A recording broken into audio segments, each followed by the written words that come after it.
આપ સર્વોને હેતપૂર્વક જય શ્રી સ્વામિનારાયણ। આજની સત્સંગ કથા વાર્તા નિજ મંદિર સાવરકુંડલા।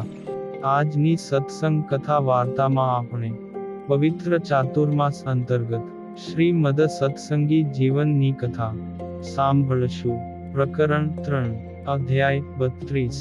1 સુવ્રત મુનિ કહે છે કે, હે રાજન, આ પ્રકારે શ્રી હરિના મુખેથી એકાદશીનું મહાત્મ્ય સાંભળીને ધર્મમાં નિષ્ઠાવાન સર્વ ભક્તજનો અત્યંત પ્રસન્ન થયા।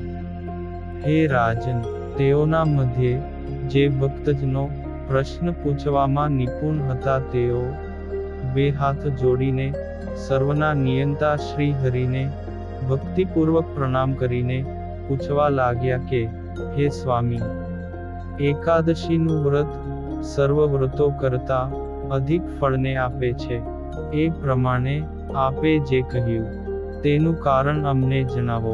સુવ્રત મુનિ કહે છે કે, હે રાજન, આ પ્રમાણે પોતાના ભક્તજનોએ પ્રશ્ન કર્યો। તેથી ભક્તવત્સલ ભગવાન શ્રી હરિ એકાદશીના અધિક મહિમાનું કારણ કહેવા લાગ્યા કે, હે સુંદર વ્રતને ધારણ કરનારા ભક્તજનો, ભગવાન શ્રી વિષ્ણુના સંબંધી જ સર્વે મનુષ્યોનો સર્વ કરતા અધિક મહિમા રહેલો છે। સાક્ષાત શ્રી વાસુદેવ ભગવાનના શરીરમાંથી એકાદશીની ઉત્પત્તિ થઈ છે, તેમજ તે ભગવાન થકી તેને વરદાન પ્રાપ્ત કર્યું છે।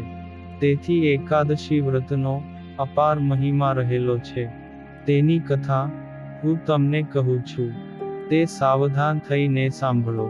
પૂર્વે સત્યયુગમાં નાડીજંઘ નામે અસુર હતો। તેને ત્યાં અતિશય બળવાન તેમજ ઉદ્ધત મુરદાનવ નામે પુત્ર થયો। તે સમગ્ર દૈત્યોના અધિપતિ મુરદાનવે દુષ્કર તપશ્ચર્યાથી બ્રહ્માજીનું આરાધન કર્યું, તેમજ તેમની પાસેથી કોઈ પણ દેવતા દ્વારા મૃત્યુ નહીં પામવાનું વરદાન પ્રાપ્ત કર્યું। ત્યારબાદ મદથી ઉદ્ધત મુરદાનવે સર્વ દિગ્પાળોને જીતી લીધા ને સ્વયં સર્વનો ચક્રવર્તી સમ્રાટ થયો, તેમજ પોતાના સામર્થ્યથી અન્ય અસુરોને દિગ્પાળો બનાવ્યા। તે સમયે પોતાના અધિકાર પદથી ભ્રષ્ટ થયેલા તેમજ નિસ્તેજ બનેલા સર્વે દેવતાઓ મુરદાનવથી ભય પામીને સ્વૈચ્છિક રૂપ ધારણ કરી પૃથ્વી પર વિચરવા લાગ્યા। ત્યારે દુઃખ પામેલા દેવતાઓ બહુ સમય પછી બ્રહ્માજીના શરણે ગયા, તેમજ તેમની આગળ પોતાના દુઃખનું નિવેદન કર્યું। ત્યારે તેઓના દુઃખના નિવારણને અર્થે અસમર્થ બ્રહ્માજી દેવો તથા શંકરની સાથે જ્યાં શ્વેતદ્વીપ ધામ આવેલું છે તે ક્ષીર સમુદ્રને કિનારે ગયા। તે ક્ષીર સાગરના કિનારે આહારનો ત્યાગ ને ઇન્દ્રિયોને વશ કરી તેના ઉપર વિજય પ્રાપ્ત કરીને સાવધાનીપૂર્વક લક્ષ્મીપતિ ભગવાનની આરાધના કરવા લાગ્યા। તે સર્વ દેવતાઓ એક પગે ઊભા રહીને નેત્ર મીંચી તેમજ હાથ ઊંચા કરીને પ્રસન્ન મનથી શ્રી નારાયણને પ્રસન્ન કરવાની ઈચ્છાથી તીવ્ર તપ કરવા લાગ્યા। ત્યારે દેવતાઓની તીવ્ર તપશ્ચર્યાથી કમલાપતિ શ્રી ભગવાન પ્રસન્ન થયા, તેમજ મહાપ્રકાશે યુક્ત એવા વૈકુંઠ લોકમાંથી દેવતાઓની આગળ પ્રગટ થયા। તે તપસ્વી દેવતાઓ એક સાથે ઉદય પામેલા અનેક સૂર્યની સમાન એકાએક પ્રાદુર્ભાવ પામેલા મહાતેજપુંજના દર્શન કરવા લાગ્યા, અને એ તેજપુંજના મધ્યમાં જગતપતિ પ્રત્યક્ષ પ્રભુ શ્રી વાસુદેવના દેવોને દર્શન થયા। નંદ સુનંદાદિક પાર્ષદો એ પ્રગટ ભગવાનની સેવા કરી રહ્યા હતા। રાધા રમાદિક શક્તિઓ પણ એ પરમાત્માની સાથે શોભી રહી હતી। એ પરમાત્માને 4 ભુજાઓ હતી, ગદા, પદ્મ, શંખ, ચક્રથી વિભૂષિત હતા। તેઓ ઇન્દ્રમણિ ને નીલમણિ સમાન શ્યામ હતા, ને કમળ સમાન નેત્રોથી તેમજ મંદમંદ હાસ્યથી શોભી રહ્યા હતા. આ પ્રકારની શોભાએ યુક્ત પરમાત્માના દર્શન કરીને દેવોએ ભક્તિભાવપૂર્વક સાષ્ટાંગ પ્રણામ કર્યા અને સ્તુતિ કરીને પ્રસન્ન કર્યા. ત્યારબાદ દૈત્યરાજ મૂર્ધાનવના દુષ્ટકર્મનું નિવેદન કર્યું. તે દેવોને ક્લેશ પામેલા જોઈને કરુણા નિધાન ભગવાને તેઓને અભય વરદાન આપ્યું. તેમજ અસુરનો વિનાશ કરવા માટે અંતરમાં ઈચ્છા કરી. ત્યારબાદ દેવોને સાથે લઈ ભગવાન સ્વયં ચંદ્રાવતી નગરી પ્રત્યે પધાર્યા અને પાંચજન્ય શંખનો નાદ કર્યો. શંખના નાદથી સર્વે અસુરો ભય પામવા લાગ્યા. પાંચજન્ય શંખના ધ્વનિનો નાદ સહન નહીં કરી શકવાથી તે મૂર્ધાનવે દેવોની સાથે યુદ્ધ કર્યું. અસુરના શસ્ત્ર પ્રહારને સહન કરવામાં અસમર્થ દેવતાઓ દશેય દિશાઓમાં ભાગવા લાગ્યા. પછી ભગવાન પણ પોતાના સુદર્શન ચક્રથી યુદ્ધ કરવા લાગ્યા, છતાંય મૂર્ધાનવને મારવા સમર્થ ન થયા. આમ ને આમ યુદ્ધ કરતા કરતા હજારો વર્ષ વીતી ગયા. ત્યારબાદ અતિશય શ્રમ પામેલા ભગવાન પોતાના બદરિકાશ્રમમાં પધાર્યા અને જાણે ભય પામ્યા હોય તેમ નાટકને કરતા ભગવાને એ આશ્રમની સિંહવતી નામની ગુફામાં શયન કર્યું.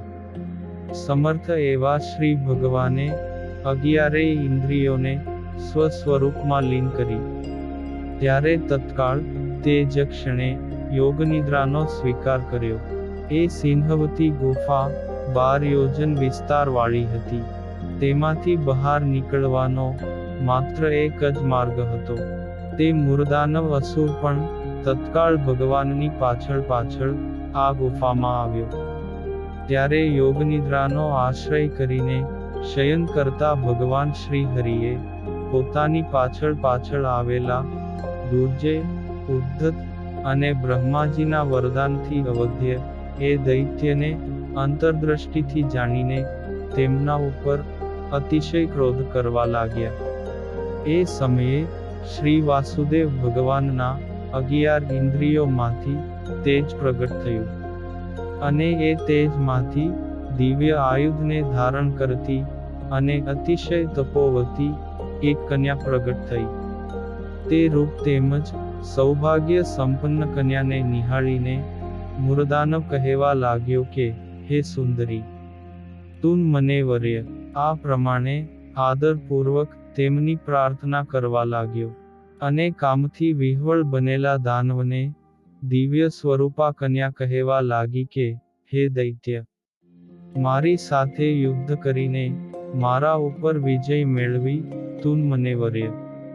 કારણ કે જે મને યુદ્ધમાં જીતે તે મારો પતિ થાય, આવી મારી પ્રતિજ્ઞા છે.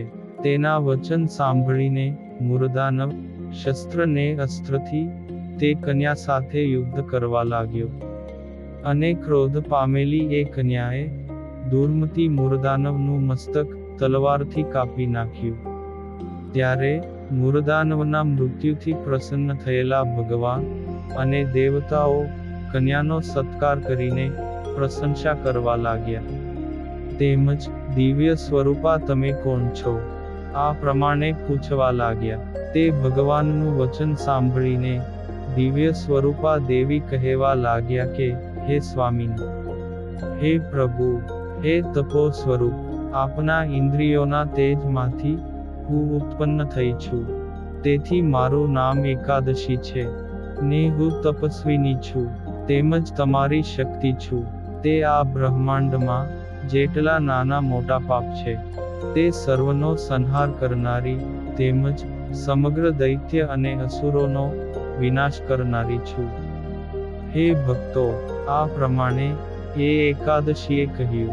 તેથી તેમના ઉપર પ્રસન્ન થયેલા પરમાત્મા કહેવા લાગ્યા કે, હે નિષ્પાપ, આજના આ તારા પ્રાગટ્યના દિવસે ત્રિલોકમાં આનંદ થયો છે. એટલા માટે તું મારી પાસેથી કનિક વરદાન માંગ. ત્યારે શ્રી ભગવાનના આવા વચનો સાંભળીને એકાદશી કહે છે કે, હે દિવ્ય મૂર્તિ, તમે જો મારા ઉપર પ્રસન્ન થયા હો, તેમજ મને વરદાન આપવા ઈચ્છા રાખતા હો, તો મારું વ્રત કરનારા મનુષ્યોના સર્વે મનોરથ સફળ થાય. આ એક વરદાન આપો. જે મનુષ્ય મારા વ્રતને દિવસે ઉપવાસ કરે, તે મનુષ્ય સર્વ પાપ થકી મુકાઈને ભુક્તિ તેમજ મુક્તિ પ્રાપ્ત કરે. આ બીજું વરદાન આપો. અને અશક્ત મનુષ્ય એકવાર ભોજન અથવા રાત્રિ ભોજન અથવા માગ્યા વિના પ્રાપ્ત થયેલા ભોજનથી પણ જો મારું વ્રત કરે તો તેઓના મનોરથ સફળ થાય. આ ત્રીજું વરદાન હું તમારી પાસે માગું છું. હે ભગવન, આ ત્રિલોકીમાં ચારેય યુગને વિશે 12 માસમાં મારું વ્રત પ્રવર્તે એવો વર મને આપો. હે ઈશ્વર, હું 24 સ્વરૂપે રહેલી છું, તે તમે મારા સ્વામી બનો ને મને નિરંતર આનંદ આપો, એવી મારી પ્રાર્થના છે. તેમના આવા વચન સાંભળીને શ્રી ભગવાન કહેવા લાગ્યા કે, હે કલ્યાણી, દેવતાઓ પણ જે વરદાન પ્રાપ્ત કરી ન શકે એવા વરદાનની મારી પાસે તે માગણી કરી છે. છતાં પણ હું પ્રસન્ન થઈને તને એ વરદાન આપું છું કે આજ દિવસથી આરંભીને જે કોઈ મારું પૂજન કરીને તારું વ્રત કરશે, તો તેઓના મનોવાંછિત સંકલ્પો મારા દ્વારા પૂરા થશે. અને હે પ્રિયે, વ્રત કરનારાને મોક્ષને ઈચ્છતો હશે તો તેને મોક્ષની પ્રાપ્તિ થશે. સાંસારિક સુખને ઈચ્છતો હશે તો તેને સર્વવિધ સુખની પ્રાપ્તિ થશે. તારું વ્રત કરવાથી મનુષ્યો સર્વ પ્રકારના મનોરથો પ્રાપ્ત કરશે. તેથી આ લોકમાં તું મુક્તિ તેમજ ભુક્તિ આપનારી તરીકે વિખ્યાતિ પામીશ. અને તારા 24 સ્વરૂપો રહેલા છે, તેથી હું પણ 24 સ્વરૂપે તારો પતિ બનીશ. વળી ભગવાન શ્રી હરિ કહે છે કે, હે ભક્તજનો, આ પ્રકારે શ્રી વાસુદેવ ભગવાન પાસેથી વરદાન પ્રાપ્ત કરીને એકાદશી પ્રસન્ન થઈ અને પોતાને નિવાસ સ્થાને પધારી. ત્યારબાદ ભગવાને દેવતાઓ પાસે એનું વ્રત કરાવ્યું. અને બદરિકાશ્રમ નિવાસી મુનિઓએ પણ આ વ્રત કર્યું. તે દિવસથી આરંભીને આ લોકમાં એના વ્રતનું પ્રવર્તન થયું છે. અને હવે પછીની કથા વાર્તા આપણે આગળના ભાગમાં સાંભળશું. અત્યારે આપ સર્વોને ભાવથી જય શ્રી સ્વામિનારાયણ.